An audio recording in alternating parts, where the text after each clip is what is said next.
የተከበራችሁ አድማጮቻችን ስርጭታችን እንደቀጠለ ነው። አሁን ደግሞ ወደ ሳምንታዊ የጤና ፕሮግራማችን እናልፋለን። በዛሬው ፕሮግራማችን ዶክተር ዳንኤል ረዳይ ነው ማብራሪያ የሚሰጠን። ዶክተር ዳንኤል ረዳይ ስልክ መስመራችን ላይ ነው፣ ወደሱ እናልፋለን። ጤና ይስጥልን ዶክተር፣ እንደምን ዋልክ? ጤና ይስጥልኝ ወርቅነሽ። አድማጮች እንደምን ናችሁ? እናመሰግናለን ዶክተር። እንግዲህ የዛሬ ርዕሳችን እንግዲህ በአማርኛ አንተ ታብራራዋለህ። BRCA ተብሎ በእንግሊዝኛ ምህጻረ ቃል የሚጠራ የጄኔቲክ ወይም የዝርያ ምርመራ ነው። ስለዚህ ምርመራ እንድንወያይ ነው። ምን ማለት ነው ይሄ የዝርያ ወይም የጄኔቲክ ምርመራ? እንግዲህ ይህ ምርመራ የጄኔቲክ ምርመራ ነው ወይም ደግሞ ዘርን ነው የሚመረምር እና አሁን ባለው ቴክኖሎጂ አንዳንድ በሽታዎች በቤተሰብ ውስጥ የሚሰራጩ ናቸው እና ከዘር ወደ ዘር በዘር የሚተላለፉ ናቸው እና ያንን በምርመራ ማግኘት ይቻላል፣ መርምሮ ማግኘት ይቻላል እና ይህ ምርመራ ለምሳሌ ከተደረገ በኋላ የዘሩ እንደተበላሸ ወይም ደግሞ ችግር እንዳለበት ከተገኘ አብዛኛውን ጊዜ ከጡት ነቀርሳ ጋር የተያያዘ ነው። በተለይ በቤተሰብ የጡት ነቀርሳ ያለባቸው ሰዎች ወይም ሴቶች ይህንን ምርመራ በማድረግ ቀደም ብሎ እርምጃ መውሰድ ይቻላል። ቀደም ብሎ ማወቅና የነቀርሳ በሚከሰትበት ጊዜ ክትትል ከተደረገ ምርመራዎች ከተደረጉ ማለት ነው። ያን ካወቀች እሷም ልብ ትለዋለች፣ ምርመራውን ታደርጋለች፣ ነቀርሳው በጊዜ ይያዛል፣ እሷም ከዚህ በሽታ አደጋ ትጠበቃለች ማለት ነው።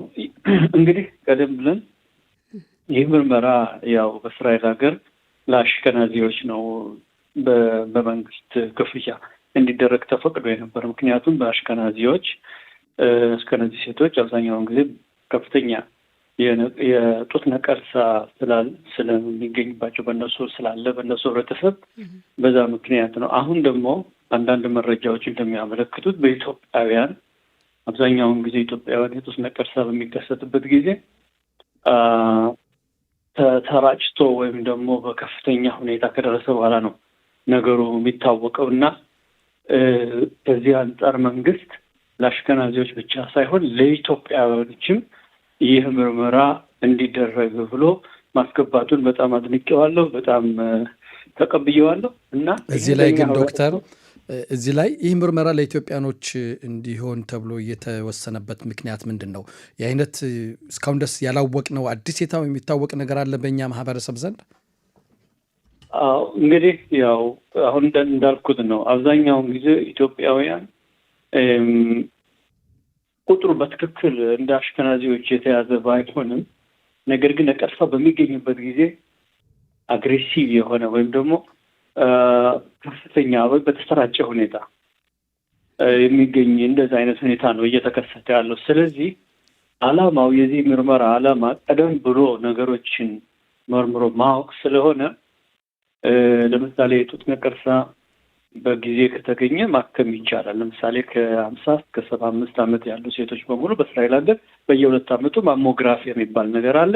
እሱ የጡት ምርመራ ይደረጋል። ይሄ ግን ከዛ ባለፈ መንገድ የጠለቀ ምርመራ ነው። ዘርን ነው የሚመረምረው እና ለምሳሌ አንዲት ሴት ከተገኘባት እህቶቿም ሁሉ ይመረመራሉ፣ ቤተሰቧ ሁሉ ይመረመራሉ።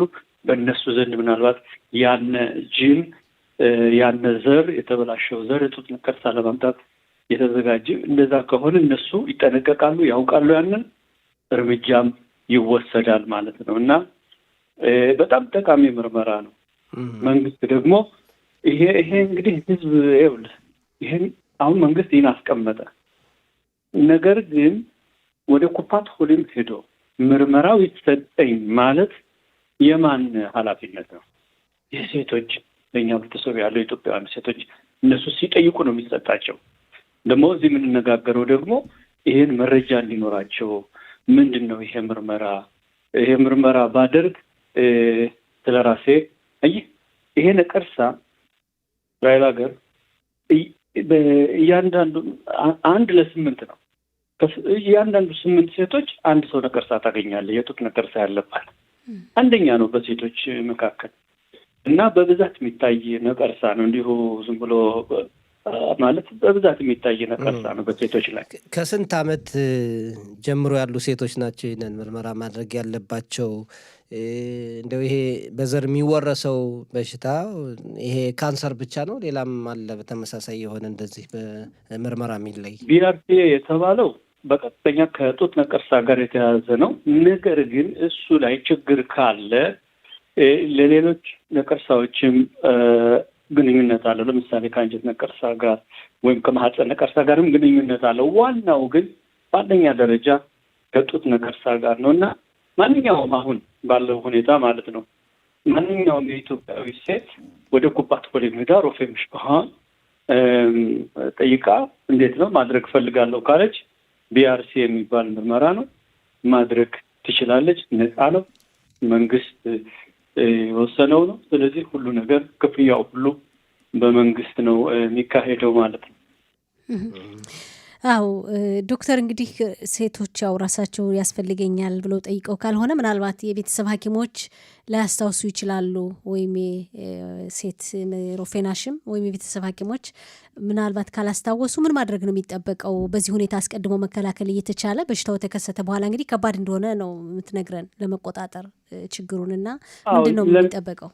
አዎ ለነቀርሳው ትልቁ ሕክምና ቀድሞ ማግኘት ነው። አየሽ አሁን ነቀርሳ በጣም ገዳይ በሽታ ነው። አንድ ጊዜ በሰውነት ከተሰራጨ በኋላ ምንም ማድረግ አይቻልም። ስለዚህ ያለን አማራጭ ገና ጤናማ የሆኑ ሰዎችን በመመርመር ይሄ አሁን የተሰጠው አይነት ምርመራ እንደገና ደግሞ ማሞግራፍ የሚባል አለ። አሁን ቅድም እንደጠቀስኩት ከ50 እስከ 75 ዓመት ያሉ ሴቶች በዚህ አይነት ሁኔታ ነው ነቀርሳውን በጊዜ ከተያዘ መፈወስ ይቻላል። ፈጽሞ ነፃ ማውጣት ይቻላል ያለ ብዙ ቀዶ ጥገና ሳያስፈልግ በጥቂቱ ማለት ነው እና ይሄ ህይወትን እንደማዳን ነው የምቆጥረው።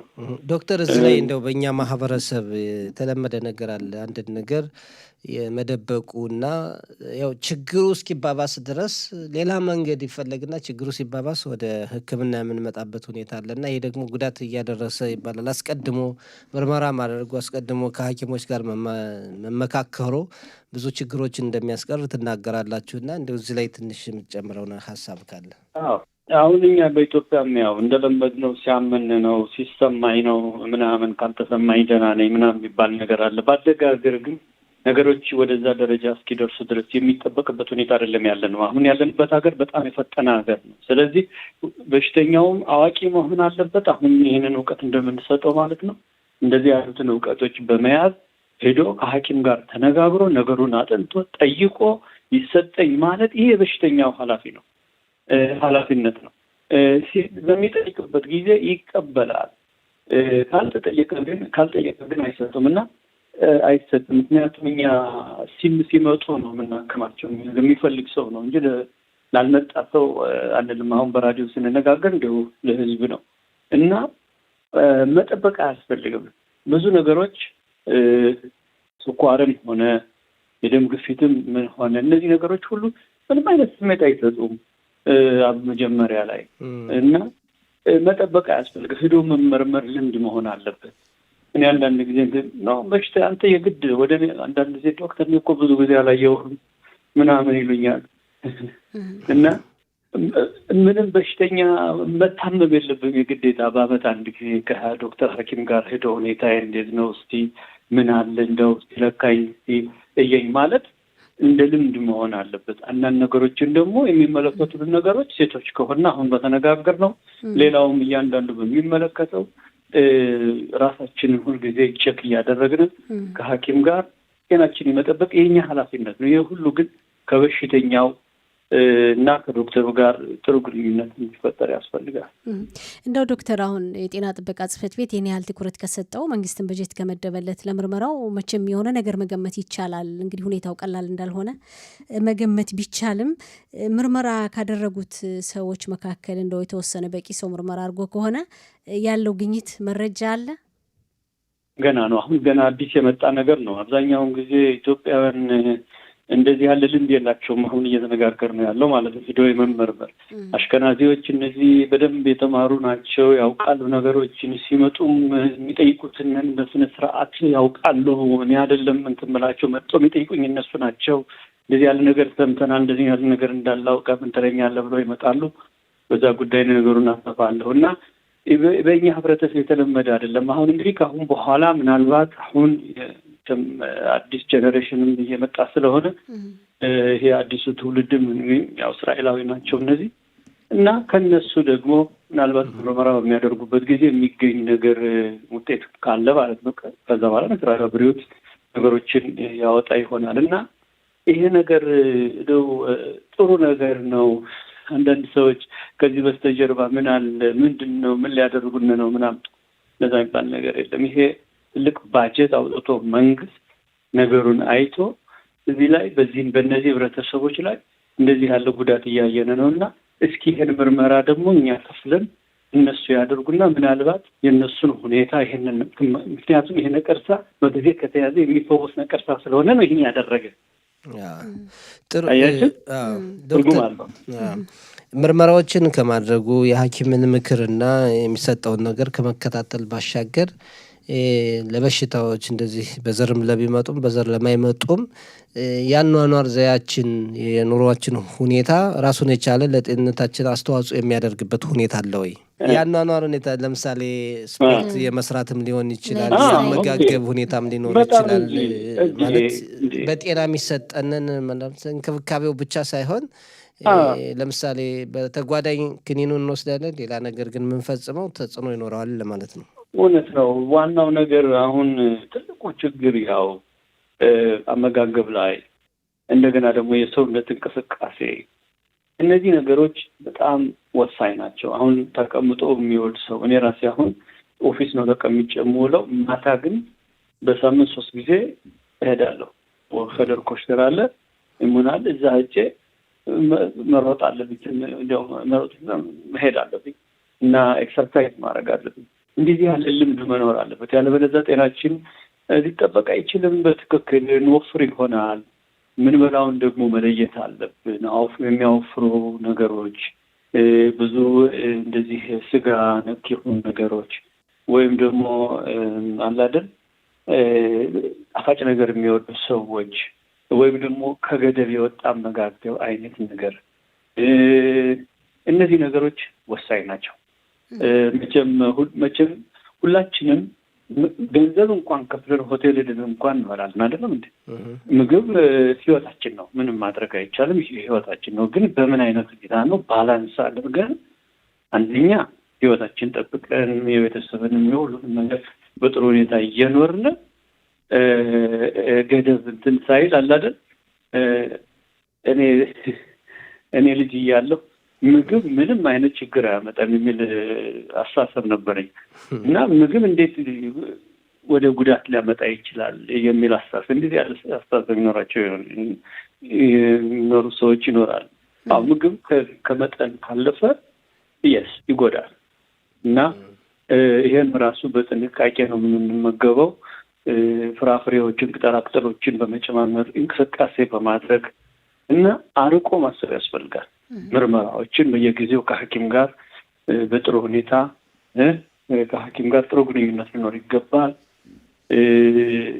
ያለምንም ችግር በመተማመን ያስፈልጋል ከሐኪም ጋር።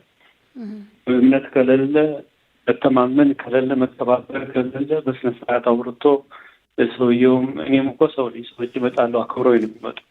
እኔም በደንብ አክብሬ ነው ምላሽ የምሰጣቸው እና እንደዚህ ያለ ነገር መኖር አለበት። ረዥም ጊዜ የምመራቸው ሰዎች ናቸው፣ ቤተሰቦቻቸውን በሙሉ ማለት ነው እና በዚህ አይነት ሁኔታ ነው እንግዲህ እነዚህ ነገሮች ሁሉ ወሳኝ ናቸው። እኛ የምንኖርባቸው አኗኗር ሁኔታ እንደገና ደግሞ ከሐኪማችን ጋር ያለው ነገር ከዛ በላይ የሆነው ነገር እንግዲህ ለእግዚአብሔር እንተዋዋለን ማለት ነው። በጣም ጥሩ ዶክተር፣ እንግዲህ ስርጭታችንም እንዲጠናቀቅ የተወሰኑ ደቂቃዎች ነው የቀሩን። ማጠቃለያ መልዕክት የምታስተላልፈው ካለ? ማጠቃለያ እንግዲህ ያው ይሄ ቢአርሲ የተባለው ምርመራ በእውነት እኔ በጣም አድንቄዋለሁ። መንግስት ይህንን አይቶ እንደዚህ በማስገባቱ እና ቤቶች በሙሉ በማንኛውም እድሜ የኢትዮጵያውያን የሆኑ በሙሉ ወደ የኩፓት ሆልማቸው ሄደው ይህን ምርመራ ማድረግ ይችላሉ። ይህም ደግሞ ይመረጣል። ምክንያቱም ያን ነገር ካለ ልክ ሊፈነዳ እንደተጠመደ ቦምብ ማለት ነው እና ያንዳንዷ አይ እኔ ደህና ነኝ ተመርምሬ እኮ ምንም አልተገኘብኝም እና ስለዚህ ደህና ነኝ ብላ ያው እንደ ማንኛውም ብዙ የሚደረገው ምርመራ ታደርጋለች ማለት ነው። በጣም ጥሩ። ዶክተር ዳንኤል ረዳይ ልዩ የቤተሰብ ሐኪም በክላሊት ጤና ጣቢያ ኮፓቶሊም ኃላፊና በሂብሩ ዩኒቨርሲቲ መምህር፣ በጣም ነው የምናመሰግነው። መልካም ቀን ይሆንልህ ዶክተር። መልካም ቀን ይሆንላቸው። ቻው።